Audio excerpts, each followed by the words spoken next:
Good morning, good morning, good morning! Welcome sa atong programa, ang hatuo sa IPPO, ang Kape Kag Balita. Again, we are here ang inyong mga maampong na Ilonggo Caps, Police Senior Master Sergeant Francisco Lindero Jr. Kag ako naman si Police Lieutenant Maria UMITEN. Ay naman kita para sa pag-discuss, pagkatay sa inyo sa mga impormasyon, di update sa aming kampanya dali sa probinsya sang Iloilo. Medyo madugay, ginadalo, pinagawa ka daw, na wala naman kita dali katinanay sa Kape Kag Balita. Kape Kag Balita. BCBC din, no? Ang Iloilo Police Provincial Office nag-preparar para sa duwa ka kategorya. Yes. Or duwa ka okasyon. Ako sa tingin, mag-bid kita for our best of the best. Yes. Siyempre, ang ato din ang palaabuton na Police Service Anniversary. Sa Agosto pa na. Sa Agosto pa na. So, ipiparahan natin na. Kagang ikadua, ang ika-26. Ika-26 nga, Police Community Relations Month by July, no? Kagaw, yung exciting niya because ang Iloilo Police Provincial Office, kung dito ang slate, ngayon madala dito, at more i-evaluate kung bala, we are the best ng mga PCR people and PCR units sa probinsya sa Iloilo and probably in the whole Region 6 and of course sa PSA naman, sa Police Service Anniversary, kung bala, ang Iloilo Police Provincial Office na-produce sa mga performances nga may ginatawag natin na pwede ipag-ibatong sa national level. Yeah, so whatever the result, we are thankful sa mga panel naton. They were able to question sa aton sa mga para I-validate i-validate ang mga accomplishments ng inyong mga Ilonggo Caps. Kaya sa tanan ng mga nominees from different provincial offices and city police offices, we are all winners na.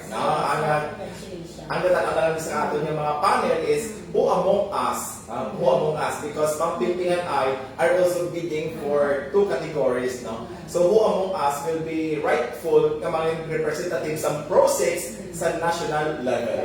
Yeah, good We're luck hoping sa for the us. best. Of course, we're hoping Iloilo Police Provincial Office will make a landslide sa Tinga contest. Now, we are always proud of the output sa mga Ilonggo Caps. Kaya tungkol na sa inyong pagbulig sa amon sa mga pumuluyo dito sa probinsya sa Iloilo. And of course, ang ato nga local government units na padayon mo sa paghatag sa suporta sa mga police stations. Kaya of course, ang provincial government nga hugot man ang suporta sa provincial headquarters, no? Sa mga kinalanan naton sa aton nga COVID response kag sa aton man nga anti-criminality campaign. Yes. So good luck to all of us, no?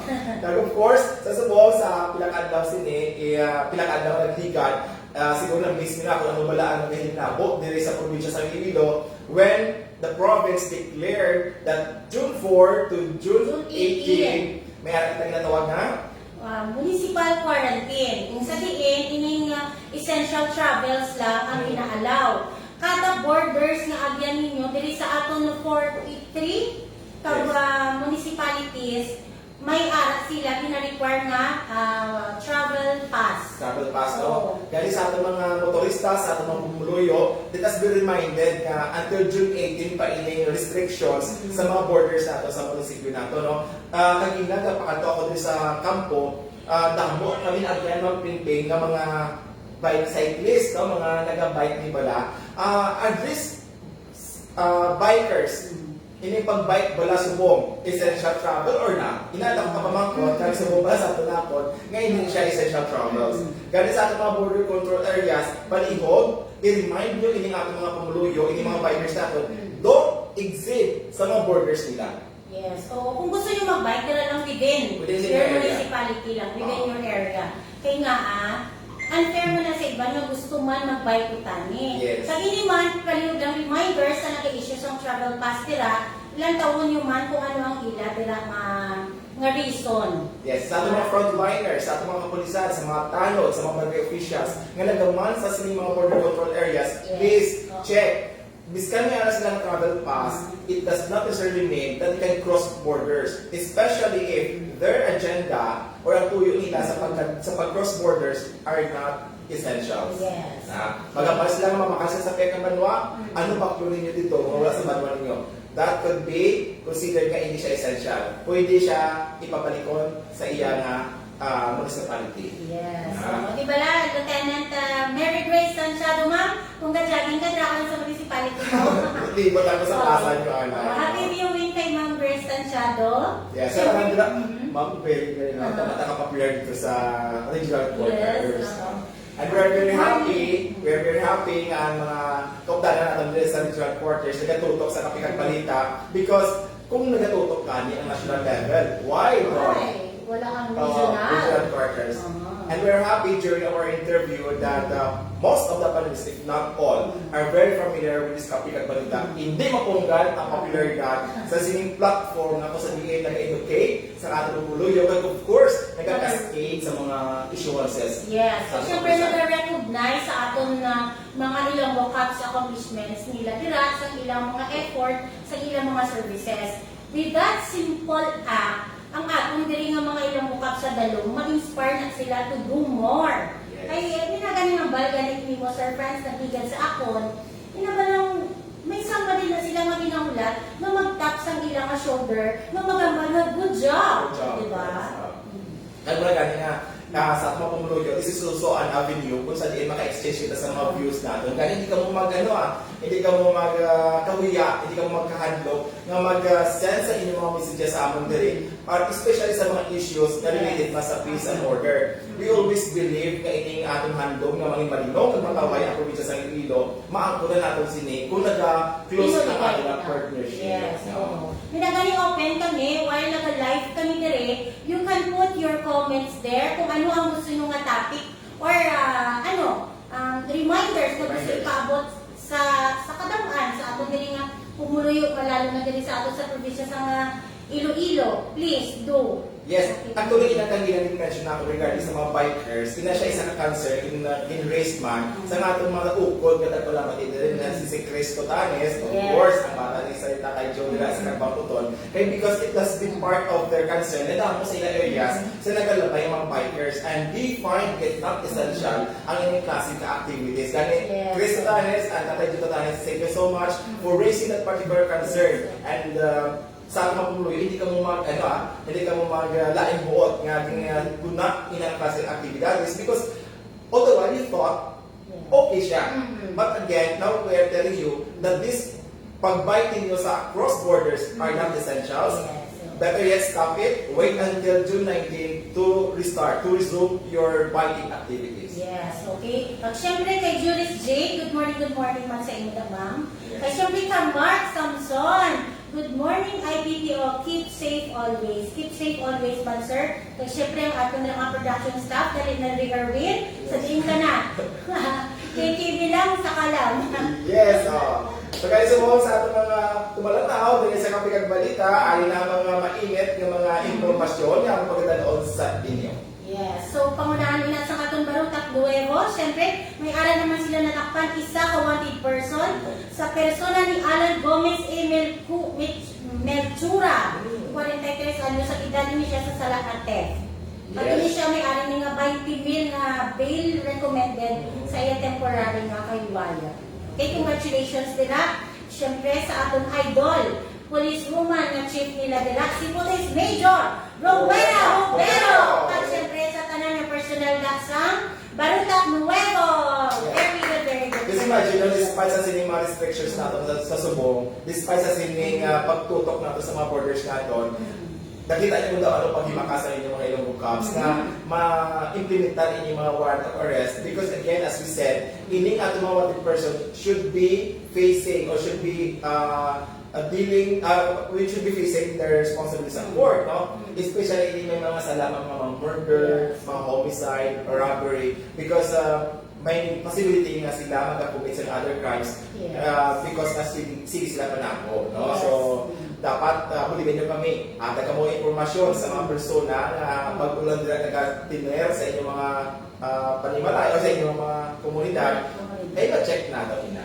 At despite wala sang kadamo-damo sa aton nga mga tanan ng border control nato may mga tao mo additional tasking ina sa atong mga personnel for despite sa katakuon ni ari gyapon sila nga ginahatag ng mga law enforcement accomplishment. O, diba? Kakapoy, no? Just imagine sa mga kapulisan, imagine na sa isang kabanwa, kung may tatlo ka mga border control points sa kinapatay na, that's for 24 hours. Imagine na kung ano kakagro ang ating mga kapulisan. Kani sa ako pumuluyo, dugang pagida, dugangin nyo ang inyong pasensya, dugangin nyo ang inyong suporta, because your support to your police will give them the motivation to really perform their job well. Yes. No? Kaya syempre pasalamatan naman sir, inagila-dira ng mga partners, ng mga force multipliers, inang ato ng mga barangay tanod. Ang tawag nila from LGU nila. Thank you so much, Gid. Kay inagala sir ako na experience ko, pagsulod ko daling pat down ako din sa Pasig, ang una nag-ano sa ako, that time ako civilian ako, ipangitaan ako travel pass. It's okay. Ang nila, ay sana ibasa na nila akong travel pass, nga muna ako nanggo. Ay ma'am, sorry, no, it's okay. Sabi ko, snappy gani eh. No, wala na niya pinapili. Kaya ako ikapuli ako sa Kapis, kasulod ako din sa province sa Iloilo, it's okay lang na iyang ipat-down ako. Kapag isa kinayagani, nga snappy, kita yung mga Ilonggo Caps, diba? Yes. Kaga inipat ang uniform should not be a travel pass in itself. Yes. This travel pass, ang both siningon, this gonna be uniform para sa kaysa sa lakyan, Yes. this sa ating mga kapulisan nila sa control border points, to stop them and ask for their travel pass. Yes, oo. Para to show that we are very serious as regards to this measure nga ginatuyo is to stop the spread of COVID-19 diri sa aton nga probinsya. Yeah. Ang reminder, silang travel pass ha, may arat na siya control number. Why na siya, hindi na siya pwede i-fake. Kaya may control number dito na siya. Kung gusto i-counter check, sinasang atong mga police nila sa border control, pwede, kaya possible lang may iban, no? Diba? So, Again, congratulations man dira sa Banwa sa Zaraga sa atong mga kapulisan dira nga nagkanakop sa sining pintogit ka mga persona nga wala sa minasoksok ng face mask kag hindi sila nagatilipon sa isa ka lugar, no? Sa atong pamuluyo, damo wala nag-post sa Facebook, yung nagatilipon sila, hindi man sila ng pamilya nga wala sa isang face mask. This is a violation sa ating protocol, no? Kani sa city the other day may ara kaging paimbestigahan kag sa subong gani actually nag-render siya sa 1 week na community service because nag-pool party sila. So bawal nag-pool party ka mo i-post mo sa Facebook you are calling attention sa ating mga otoridad, no? And thanks God to Facebook because masita ka mo kag ma-remind ka mo that these practices or these activities are not allowed in this type of pandemic. Yes. Please lang, reminders.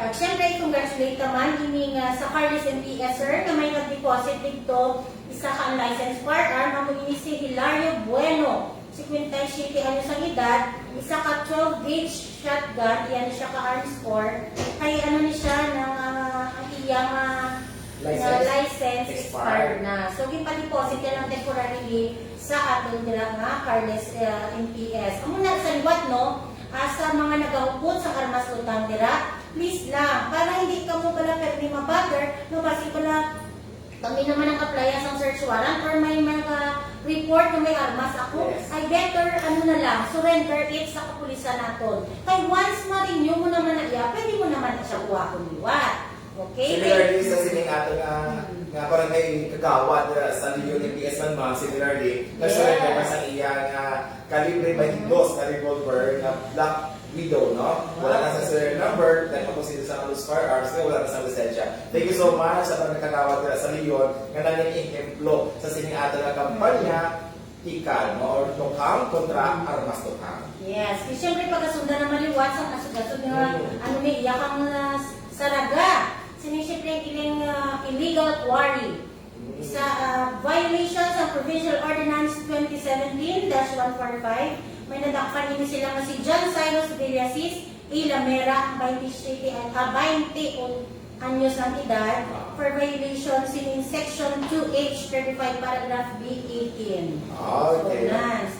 Bakas pakasa sa raga, because pwede kong sakot na kapag na report, nakadakot mo sila sa mga curfew.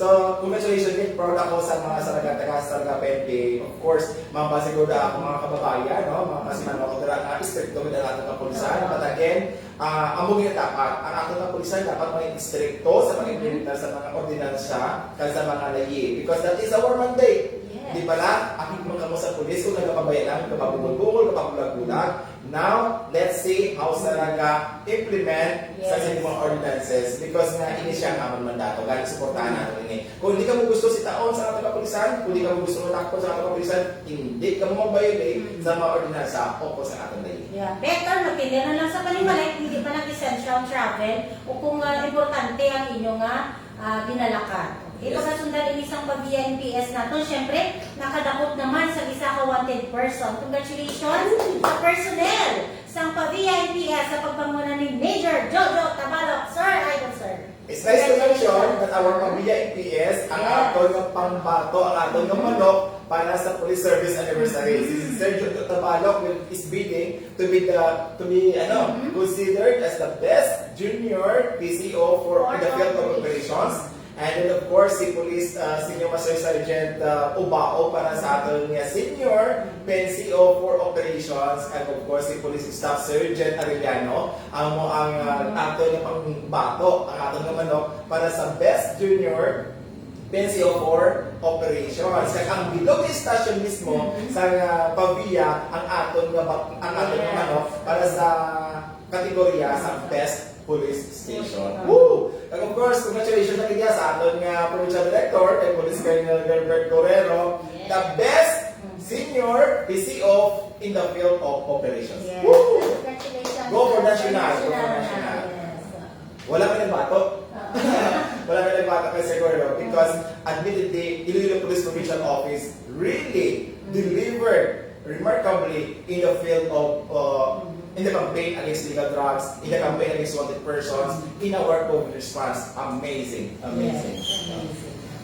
Siyempre, sa katapusan natin nga accomplishment, diri sa istansya IPS, may nadakpan sila nga napayular sining 174-8 ang hinabalakon ba lang ang record ban nga nag-start niya sa June 1 until revoke.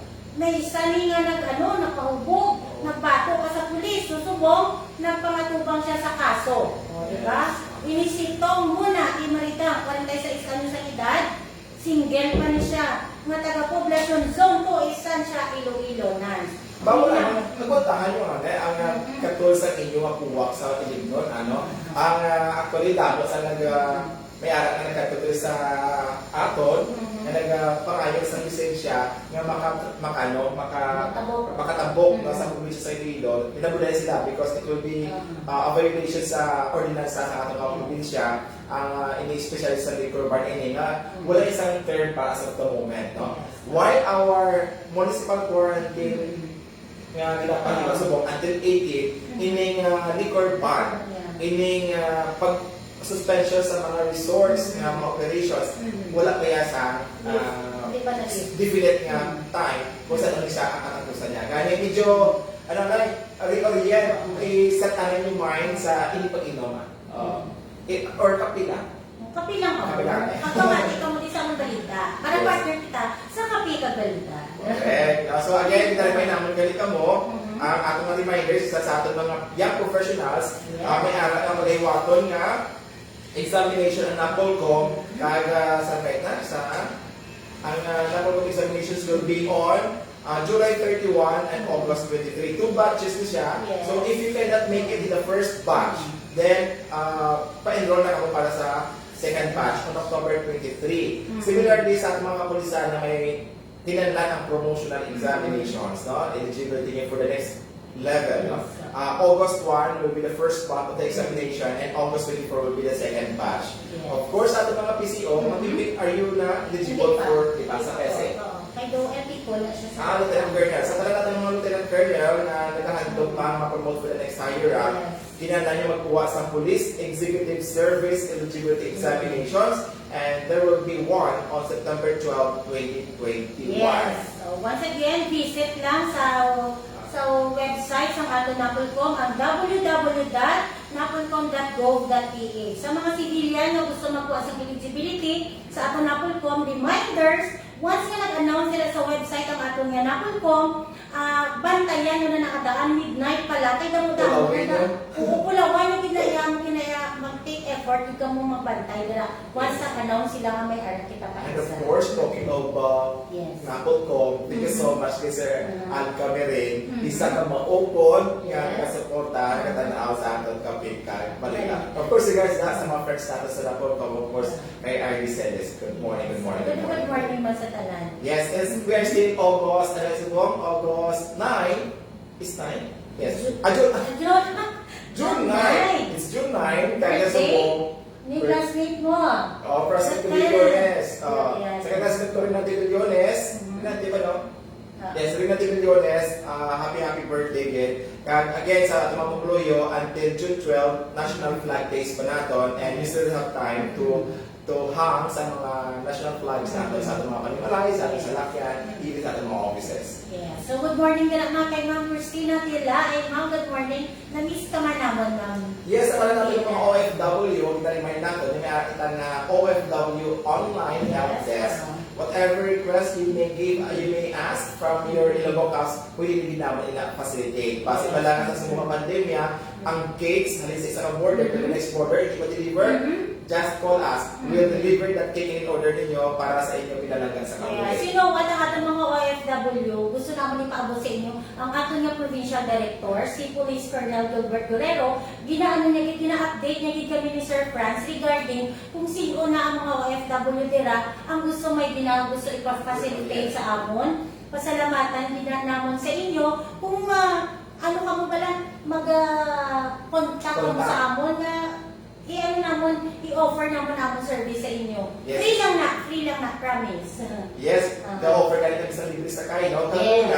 Ang ginabawal masakay ang mga civilian sa patrol natin. Pero sa subong makatiyon sa pandemya, yung open na siya, of course, sa security purposes no? But despite this security concerns, no? Ang ato po sa subong, hindi nga mag-drop by or mag-drop sa mga nagabantay sa dalan na mabayaan sa mga salakyan para ulay ko sila sa kung di ba sila ito ikapanako. Yes, honestly sir, ako kung magbalik ako din Monday or Sunday, nagapalibre sa kaya ko, sir. Very good. Especially pala sa mga yes. Carpooling. Especially pala nagakadto sa city. Na pala nagayangabo, isa ka labot, ako sa Liganes, tulong sa mga ila, nagakapis. Or, galing ko ka isa, mayo, gid man inang iban na kinoperan ko lang magsakay.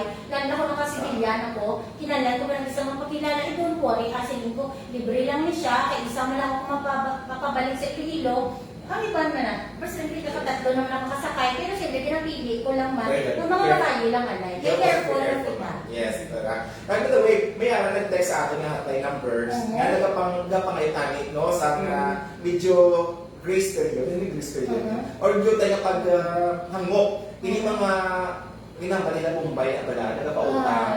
Kung pwede na isa sa buong quarantine or may name board requirement, punta tayo na rin ng panakot.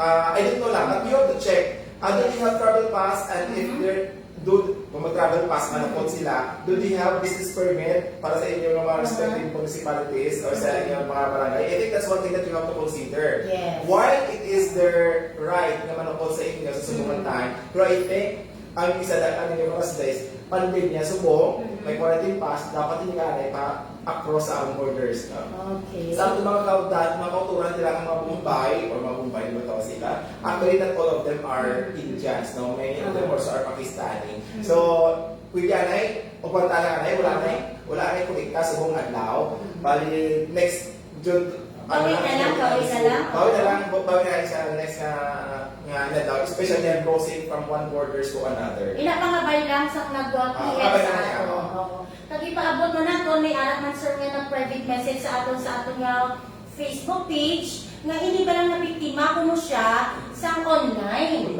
Amo man yung reminders ang scam, amo yung reminders naton sa nagapamati sa aton, hindi man taga Iloilo, pero sa all over the world nga maabtan silang among Kape Kag Balita. Kaya ang natabo ganito, magpakal siya sa barato nga second hand na cellphone sa online. Ang banya legit man kuno, kay may harap na niya sa timeline, sinang ginapakilala nga seller, na ito legit din saya. Ako na nila, para makapanigurado ka mo, may ginatawag kita nga COP or COB. Ano ng COP? Sa LBC, siya iping, cash on pick up, pinamakadto ka pala sa ila, kaliwaan mo. Kaliwaan, yes. Kag COD, cash on delivery. Nga ano na siya, yung kaliwaan, assured ka, nga ina siya legit, din na siya. Yes. Hindi ka mo yung TikTok? No, hindi na natalo na subong, ano na, Meron na. Meron na legit. Kaya they are requiring na magbayad ka una because they are legit. So, check on the reviews. Kung feeling mo they are existing for so long and nagkakita sa mga reviews, then it's worth the risk. No? Pero inapag ko lang yung create ka Facebook, ilang nahon lang iyan ng mga comments, basit lang comments sila, iyan lang ang fake account, and put comment dito. Be careful with that. No? Yes, So, again, kaya natabokan ni TikTok, yung black siya tayo. So, amo na. So, babay na lang po sa 5,000 plus na to. So, once again, amo na, okay lang mag-message ka mo sa amon, kaya ako makamay-facilitate to contact sining tawag natin diri sa anti-cybercrime group. kaya also naman subongin ang clothing sa mga Facebook account. No? I think si Congressman Garin, naging biktima naman din siya because may isang ka-Facebook account nga nagapangalan sa isang empleyado sa City Hall, nga na-threat si Congressman Garin, no? Kaya only eventually nga nag-report ining owner sa ining empleyado sa City Hall, nga hindi gali siya ang nagamit sa iya nga Facebook page o sa Facebook account niya. So be careful man kita because there are people nga nag-close sa ating account. Like for example, kami, popular kami. Basta kung hindi i-close, so may mag-request sa inyo, ako personally, I don't usually, very rare, siguro 1 in a year, ako nag-request ng friendship. No? Especially ng akong list mo sa Facebook is fully booked. No? I have 5,000 friends that all you can do is to follow me but kung mag-add pa ko, hindi na siguro subong. I'm just waiting for some else nga mag-unfriend sa akon para ma-friend ko na nakaline up nila na request ka. But the best thing you can do now, if you want to follow through my may mag-post na akong nila, ma-inspire ka mo or yes, maakit ka mo or makakanda ko sa mga post, i-follow nyo na ako. And reminders, sa may mga Facebook accounts nila, it's better na from time to time, change nyo yun yung password. Correct. So dapat, may na siya ginatawag ng verification. Kag-recovery. Dapat yung visual recovery. Kung alam mo na even may parientes, may relatives, victim man silang ginatawag na itong hacking. Isang account. Okay? At may friend ako na nag-execute sa ako paano ginahack. Very dangerous kung nag-open kita sa atong mga accounts, kung kita sa mga wifi, ng mga public, mga free public. wifi. Ang i-hack ang Facebook sa mga friend na ipakilala sa ako, may system rin na pwede ma-hack at pwede niya ma-capture, pakuhain niyo mga private yung mga messages. So careful kita. Hindi ka mo magsali sa mga public wifi, kaya ka mo maggamit. Kung pwede pa lang gamit mo sa inyong personal data or sa inyong wifi, sa inyong mga panimanay. So, ako yan to ang mga balita na ako natipot sa subong na adlaw. Sa liwat kami ng inyong mga Ilonggo Caps, Police Senior Master Sergeant Francisco Lindero Jr. Kasi Police Lieutenant Maria P. UMITEN. Inyo, Masaligan!